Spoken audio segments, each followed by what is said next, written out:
الصبح بدا من طلعتی۔ تمام نبیوں کے ساتھ جو واقعات ہوئے ہیں اس میں یہی ملے گا کہ ماننے والوں کے لیے پانی میں راستے اور نہ ماننے والوں کے لیے یہی پانی ہلاکت کا ذریعہ۔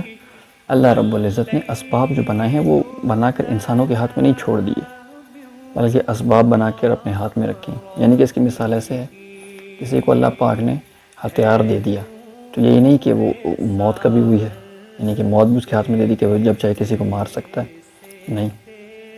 تو اسی طرح اللہ رب العزت نے جو ہے وہ اسباب بنا کر اپنی قدرت میں رکھے ہیں، اور ان اسباب سے جو وہ ایمان والے فائدہ اٹھا سکیں گے۔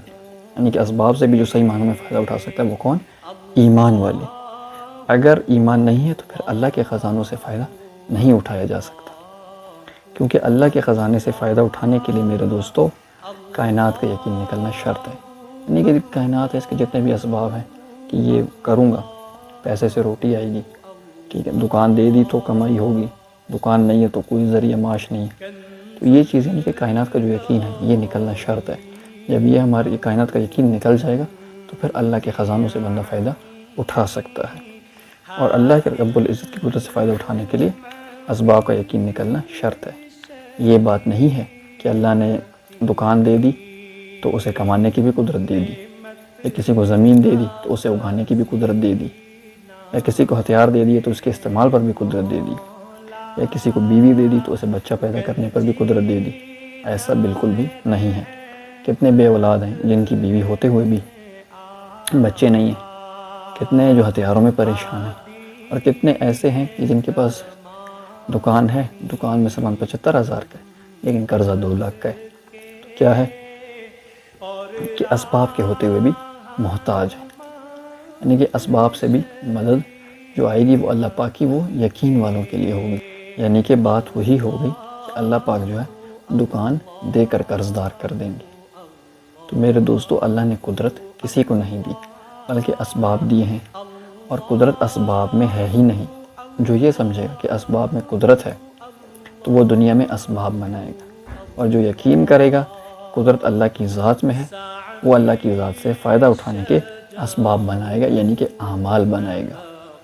اللہ کی قدرت سے فائدہ اٹھانے کے جو راستہ ہے، اللہ کی قدرت سے جو فائدہ اٹھانے کا راستہ ہے وہ اعمال ہیں، اسباب بالکل بھی نہیں۔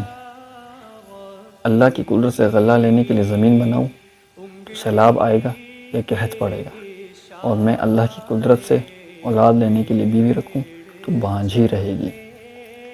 یعنی کیا کہ جس کا یقین اسباب پر ہوگا نا کہ اللہ نے جو ہے قدرت اسباب میں رکھی ہے، وہ کیا کرے گا کہ اسباب بنانے کے پیچھے پڑے گا، یار میرے پاس یہ بھی آ جائے، وہ بھی آ جائے، وہ بھی آ جائے، پھر ہی میرے مسئلے ہوں گے، نہیں۔